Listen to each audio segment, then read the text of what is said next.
तर या ठिकाणी आपण क्वेश्चन नंबर 2 सॉल्व करणार आहे. तर क्वेश्चन नंबर 2 दिलेला आहे.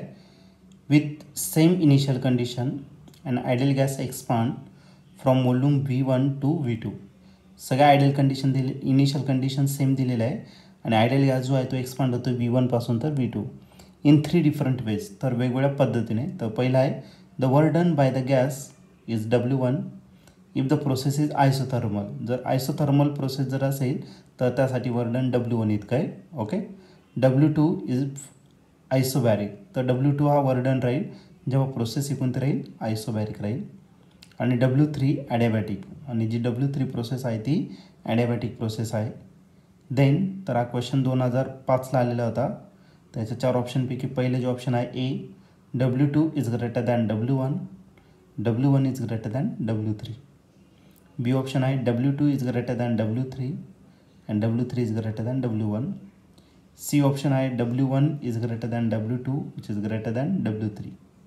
आणि डी ऑप्शन आहे W1 is greater than W3 and W3 is greater than W2. चला तर आपण या 4 ऑप्शनपैकी या क्वेश्चनचा करेक्ट आन्सर काय असणार आहे ते आपण सॉल्व करू, मग डिसाईड करूया. तर या क्वेश्चनमध्ये आपल्याला इनिशियल कंडिशन सेम दिलेल्या आहे सगळ्याच्या. एक आयडियल गॅस आहे जो एक्सपांड होतोय V1 वॉल्यूमपासून तर V2 वॉल्यूममध्ये, पण 3 डिफरंट वेजने होतोय. तर पहिलं जे वर्क डन आहे W1 तर ते दिलेलं आहे आयसोथर्मल प्रोसेसनुसार, W2 दिलेला आहे आयसोबॅरिक प्रोसेसनुसार आणि W3 जो आहे तो ॲडियाबॅटिक प्रोसेसनुसार. तर या केसमध्ये कोणतं वर्क डन जास्त असणार कोणतं कमी असणार त्याचं रिलेशन आपल्याला या ठिकाणी एस्टॅब्लिश करायचं. ठीक आहे. मग आता आपल्याकडे 3 वर्क डन आहे. तर फर्स्ट जे वर्क डन आहे W1 तर ते W1 दिलेलं आहे. W1 is the work done for which process. तर first one is the isothermal process. तर हे आहे आयसोथर्मल.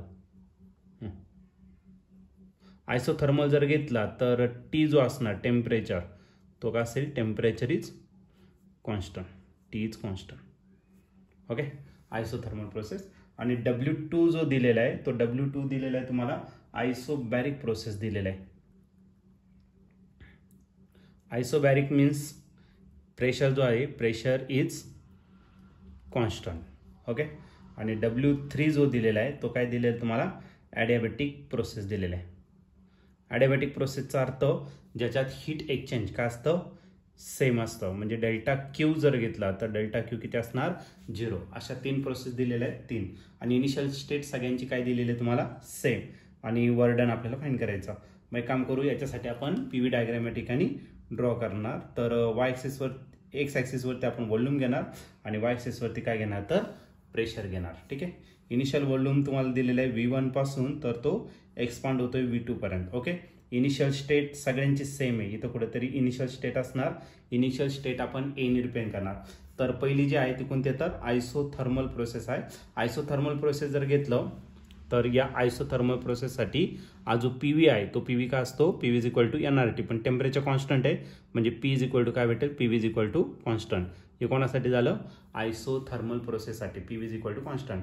म्हणजे याचाच अर्थ काय प्रेशर हा कसा असणार inversely proportional to the volume. म्हणजे व्हॉल्यूम जर कमी असेल तर प्रेशर जास्त राहणार. पण जसं जसं व्हॉल्यूम इन्क्रीज होणार तसं तसं प्रेशर काय होणार तर डिक्रीज होणार आहे. हे असेल तुमचं फायनल. मग या ठिकाणी हा जो ग्राफ आहे तो या पद्धतीने येणार. हा झाला तुमचा कोणता आयसोथर्मल प्रोसेस. मग आपण याला फर्स्ट थर्म प्रोसेस आहे याला I1 कन्सिडर करू. दुसरी आहे isobaric process. आयसोबॅरिकचा earth pressure constant असेल. बघा प्रेशर कॉन्स्टंट आहे पण व्हॉल्यूम तुमचं काय होत आहे चेंज होत आहे. मग इथून तर इथपर्यंत जाणार. आज आला तुमचा कोणता फायनल व्हॉल्यूम. तर या ठिकाणी तुमचं इनिशियल स्टेट टू तो फायनल स्टेट जाणार. ही झाली किती नंबरची सेकंड नंबरची.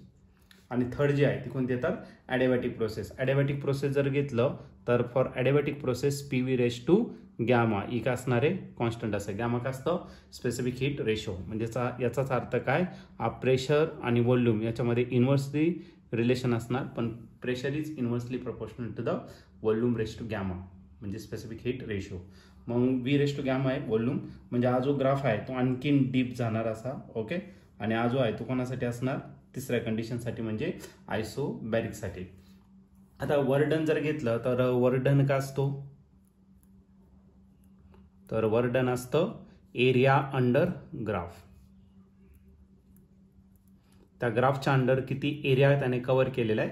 जितका एरिया जास्त कव्हर करणार तेवढं वर्डन का असेल तर जास्त असेल. आता याच्यात जर बघितलं तर हा जो सेकंड नंबरचा ग्राफ आहे सगळ्यात वरती आहे, त्याच्या अंडर जर घेतला तर सगळ्यात जास्त एरिया त्याने कव्हर केलेला आहे. म्हणजे हा जो W2 आहे तर W2 सगळ्यात जास्त राहणार. त्याच्या खालोखाल कोणी सगळ्यात जास्त एरिया कव्हर केलाय तर याने. ओके, म्हणजे कोणती प्रोसेस आयसोथर्मल म्हणजे फर्स्ट नंबरचं, आणि फर्स्ट नंबरला आपण काय कन्सिडर केलं W1. आणि सगळ्यात कमी ज्याने एरिया कव्हर केलेला आहे तो म्हणजे ॲडियाबॅटिक प्रोसेससाठी, तर त्याचं जे वर्डन असणार आहे ते सगळ्यात कमी असेल. ओके, एरिया जास्त तर वर्डन जास्त, एरिया कमी तर वर्डन कमी. मग याच्यानुसार आपलं रिलेशन आलं W2 is greater than W1 and which is greater than W3. आणि याचं जर तुम्ही ऑप्शन जर चेक केलं तर ऑप्शन नंबर ए जो आहे तो या ठिकाणी आपला करेक्टली मॅच होतोय. मग या क्वेश्चनचं जे आन्सर असणार आहे ते ऑप्शन ए असणार आहे. आणि ऑप्शन ए म्हणजेच काय, W2 is greater than W1 and which is greater than W3.